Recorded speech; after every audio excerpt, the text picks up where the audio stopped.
I'm almost wondering if there's going to be landslides this time. Look at all that caliche mud. The terrain has already changed. Look at all that. It was going to be like a landslide or something.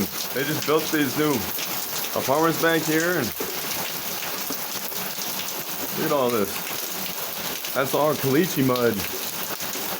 It's like the land is moving. It's like it's coming from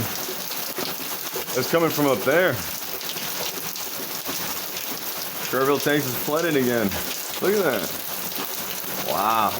Gonna be a bunch of dirt everywhere and mud and like a mud flood.